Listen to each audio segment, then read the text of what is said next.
¿Qué necesitamos para liberarnos y cómo descubrirlo? Así lo dice Proverbios 20:27. Lámpara de Jehová es el espíritu del hombre, la cual escudriña lo más profundo del corazón. La paz interior, hermanos, se consigue en la medida que nos vamos liberando de todo aquello que puede perturbarla. Se hace más consciente en la medida de que haya menor posibilidad en nosotros de ser invadidos por elementos internos contrarios a ella. Necesitamos, hermanos, tomar conciencia de que nosotros esencialmente no somos elementos y nunca lo hemos sido. Si alguien se siente triste, la tristeza es un estado del ser, pero no es el ser. Aún en el caso de una persona que cargue con la tristeza desde su más tierna infancia, ella misma no es su tristeza tampoco. Nuestra mente se encuentra cargada de muchas cosas que forman parte de la dinámica mental y nos hace experimentar la vida de una determinada manera. Pero en nuestro ser puede trascender a estos estados condicionados en cuanto nos deshagamos de aquello que los provoca. Un compromiso religioso racional que incluya un texto como la Biblia debe no solo tomar en serio la lectura de la narrativa, sino también adaptar algo de ella a las condiciones de la vida contemporánea. En el mejor de los casos, el esfuerzo para integrar un texto fundacional es un compromiso religioso racional. Es una búsqueda de gratificación indefinida, por ejemplo, intelectual, teológica, moral y estética. Hermanos, es demasiado fácil desviarse en el aspecto del crecimiento espiritual y buscar el conocimiento espiritual por sí mismos.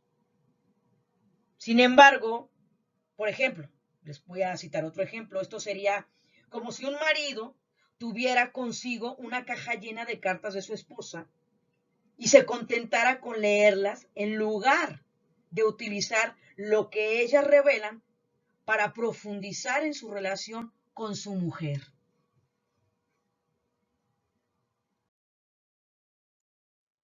Las actitudes. Llamamos a las actitudes a aquellas formas habituales de pensar y de comportarse de acuerdo a un sistema de valores y contravalores que se ha ido configurando a lo largo de la vida. Actitud positiva.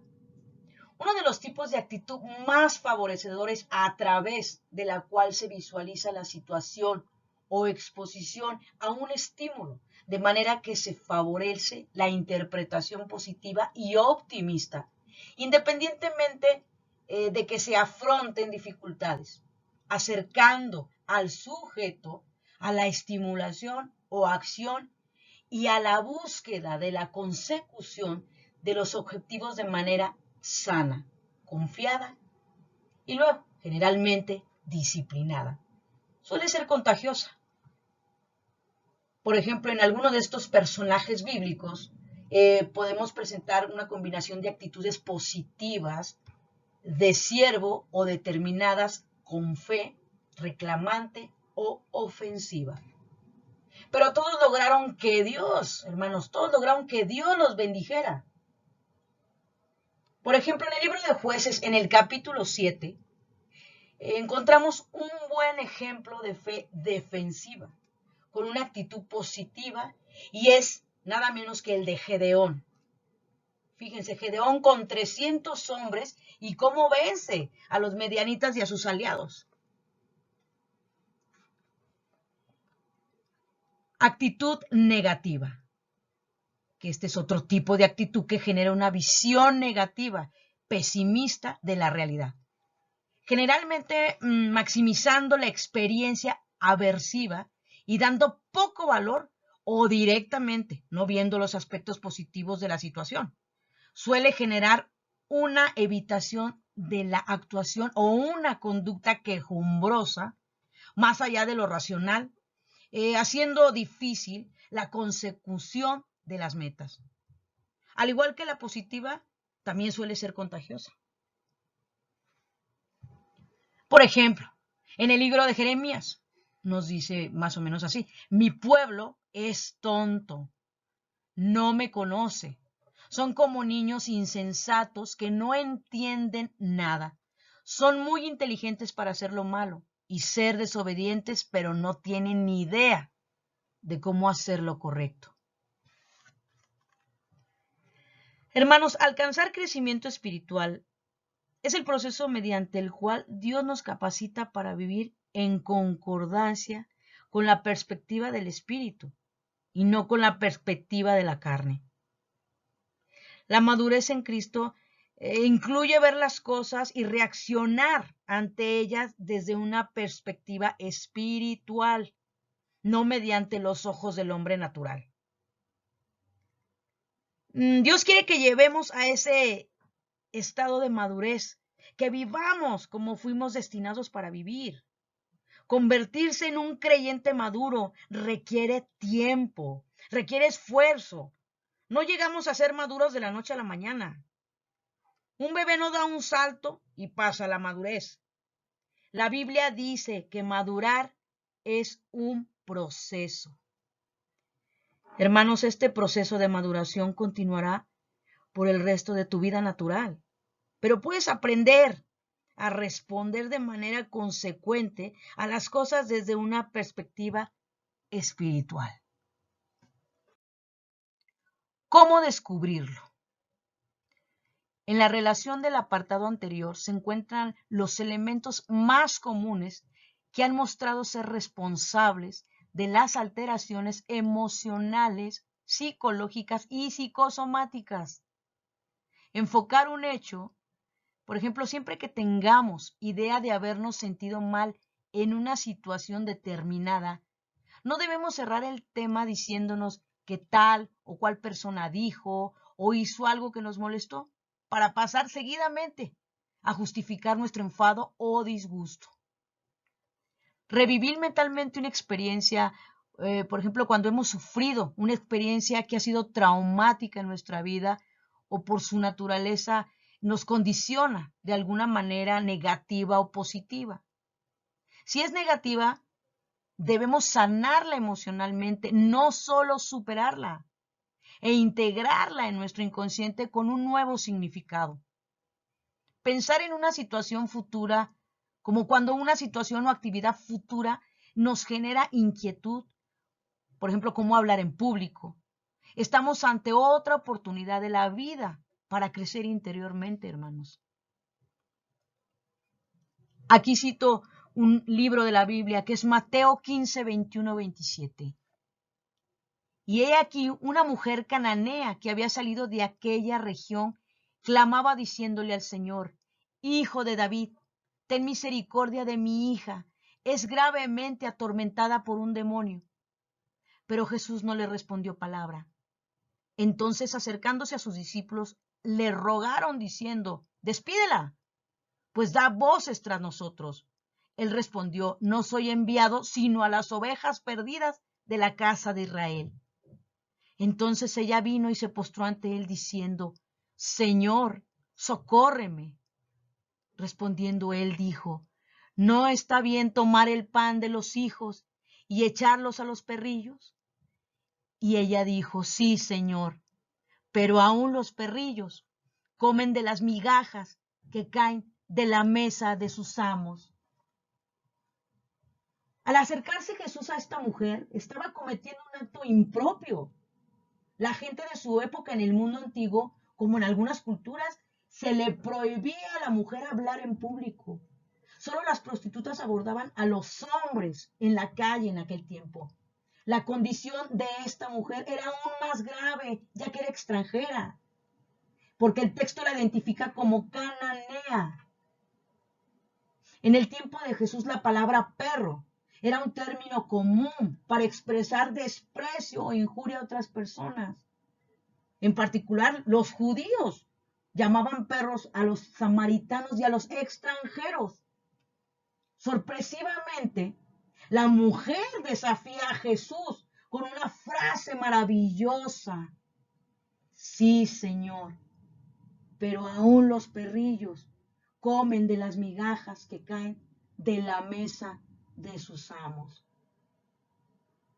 Ante la contundente frase de la mujer, Jesús contesta su petición y después de alabarla por su fe, el maestro la despide afirmando que la joven endemoniada ya había sido liberada de las fuerzas del maligno.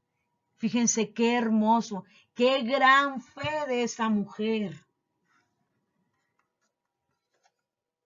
Hermanos, para que la fe funcione, debemos practicarla. La fe no es solo creer en Dios o creer que Dios puede hacer lo que dice. La fe es encomendarte a Dios para que Él pueda hacer obra a través de ti. No permitas que las circunstancias te desvíen de la fe, hermano. No lo permitas, aunque las cosas parezcan no estar bien. No dejes de creer en Dios.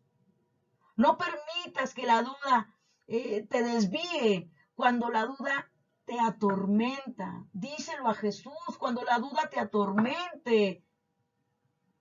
Como el hombre que le dijo, sí creo, pero ayúdame a superar la incredulidad. Y Jesús sanó a su hijo. Esto lo podemos ver en Marcos 9:24. Hermano, cree en Dios y su palabra. Él está contigo, a tu favor. Y continuando con el tema, hermanos, la mejor opción es recibir lo que otro diga de nosotros para poder darle la respuesta adecuada. Número 1. Sentimientos exagerados hacia alguien. En ocasiones nos hemos encontrado siendo arrastrados por sentimientos con una fuerza que desconocíamos en la relación que mantenemos en una determinada persona. Cuando esto ocurre y estos sentimientos escapan de nuestro control, generalmente no estamos viendo realmente la otra persona. Lo que ella significa para nosotros seguramente se encuentra relacionado con nuestras carencias o experiencias negativas anteriores. Punto número 2. Tratar un conflicto en partes. Fíjense, muchas veces mal enfrentamos un conflicto, una cuestión con dos posiciones opuestas. Es posible quedar atrapados sin ser capaces de encontrar una salida. Una espada de dos filos corta por ambos lados, hermanos, lo que significa que corta en ambos sentidos. La palabra de Dios es tan aguda e incisiva que puede traspasar la parte más profunda de nuestro ser, hermanos. El alma es tu personalidad, la parte de ti que te hace ser quien tú eres. El espíritu se refiere a la nueva naturaleza de Dios que Dios colocó, en ti en el momento de la salvación. La palabra puede juzgar cosas de nuestra vida, incluso cuando estamos tan complicados o confundidos, que nuestros sentidos no pueden ni siquiera discernir entre el bien y el mal, hermanos.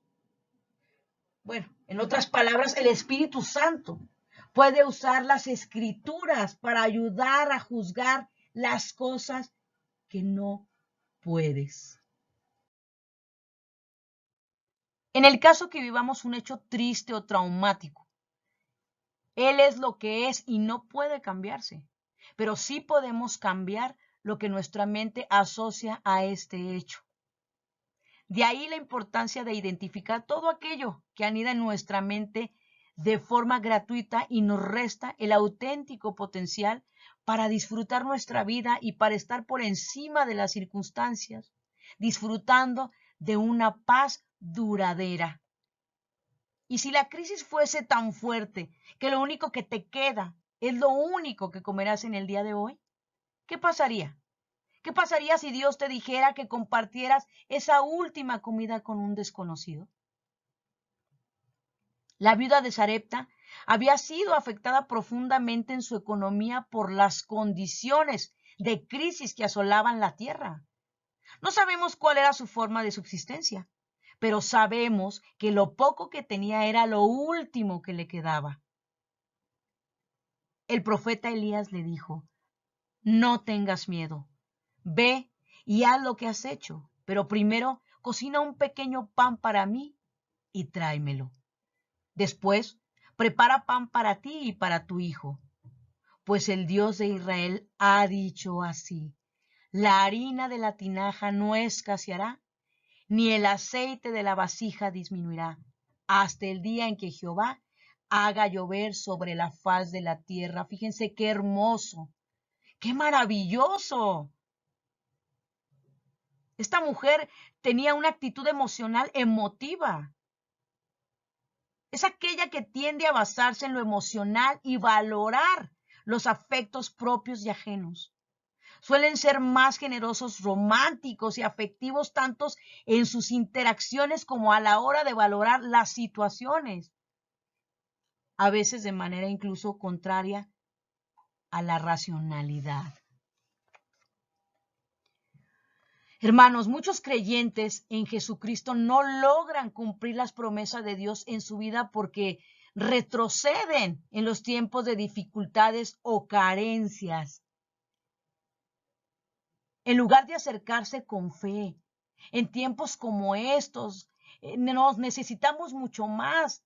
Así como un niño pequeño necesita de una madre que lo aliente continuamente a seguir intentando caminar aunque se caiga una y otra vez.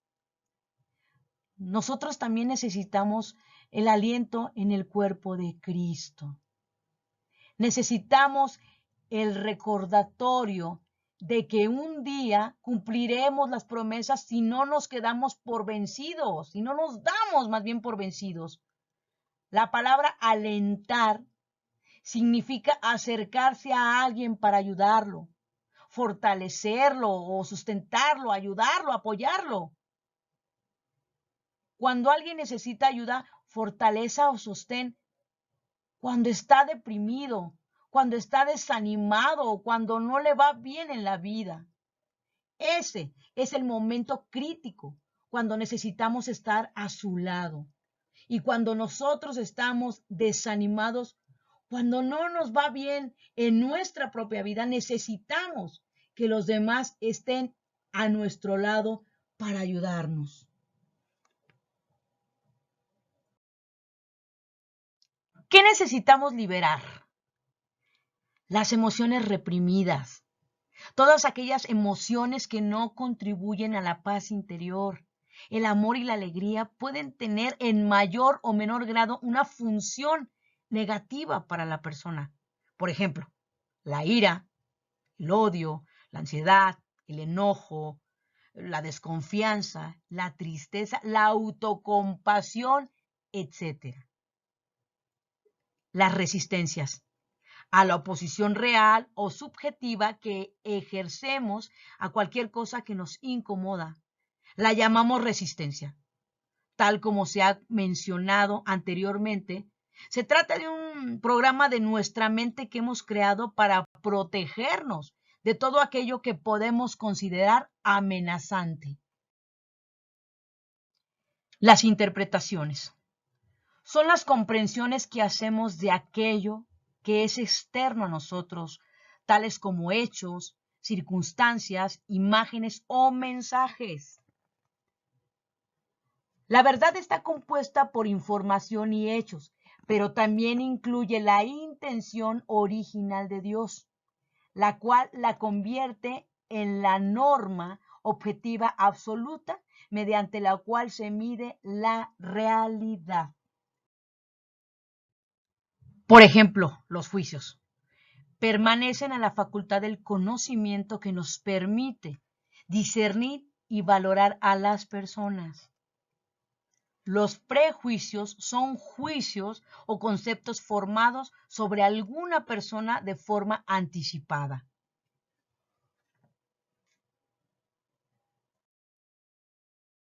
Las emociones coordinan nuestro comportamiento y estados fisiológicos durante los eventos sobresalientes de supervivencia e interacciones placenteras. Aunque a menudo somos conscientes de nuestro estado emocional actual, como la ira o la felicidad, los mecanismos que dan lugar a estas sensaciones subjetivas siguen sin resolverse.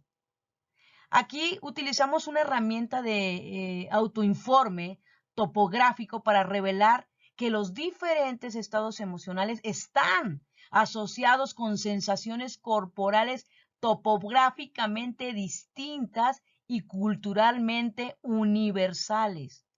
Estas sensaciones podrían subyacer en nuestras experiencias emocionales conscientes.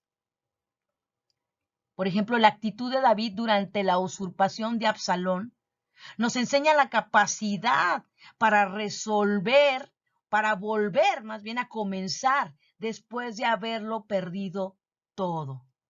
Ante la pérdida de aquello que has construido con esfuerzo durante mucho tiempo, siempre vendrá el desánimo y la frustración, y el primer instinto será defender la posición que tanto trabajo costó alcanzar. Pero el rey David hizo algo inusitado. Se retiró para salvarlos a todos y para salvarse. Esta primera decisión ante la traición desencadenó una serie de situaciones y decisiones que lo llevaron más tarde a recuperar el reino. Fíjense qué bonito. Ante esta lección de vida, habría que preguntarnos, ¿cuántos de nosotros tendríamos el valor de dejarlo todo con tal de salvarlo todo? La palabra correcta dicha en el momento correcto puede cambiar el rumbo de cualquier persona en la vida. De hecho, incluso puede volver a darle vida. Infundir aliento es como regar la tierra alrededor de una planta caída para darle vida otra vez. Por eso es esencial que estemos unidos. Las sensaciones son impresiones recogidas por los sentidos y conducidas a la mente por medio del sistema nervioso, creando memorias específicas sobre las cosas o circunstancias. ¿Cómo ayudarnos a mejorar esas actitudes negativas y a engrandecer las positivas? Sencillamente observarse en el momento presente. En cualquier momento del día podemos practicar la autoobservación. Es muy simple y productiva. Leer libros que puedan inspirarnos. La lectura de libros que nos hagan pensar, nos hagan cuestionar, abrir nuestra mente para aspectos de la vida desconocidos para nosotros. Siempre va a enriquecernos y a desarrollar nuestro criterio y madurez personal. Como la Biblia, en ella encontraremos todas las respuestas. La belleza del Evangelio es que Dios nos dice a cada uno, tengo un plan y un propósito para ti. En Jeremías 1:5 lo confirma. Antes que te formase en el vientre te conocí, y antes que nacieses te santifiqué. Hacer una simulación mental. Cuando hablamos de hacer una simulación mental, nos referimos a usar la imaginación, creando en nuestra mente la situación que desearíamos conseguir o que creemos que resultaría de una decisión, y acompañada de una profunda y emotiva y amorosa oración a Dios, creyendo siempre en todas las promesas. Así lo dice en Jeremías 33:3, clama a mí y yo te responderé, y te enseñaré cosas grandes y ocultas que no conoces.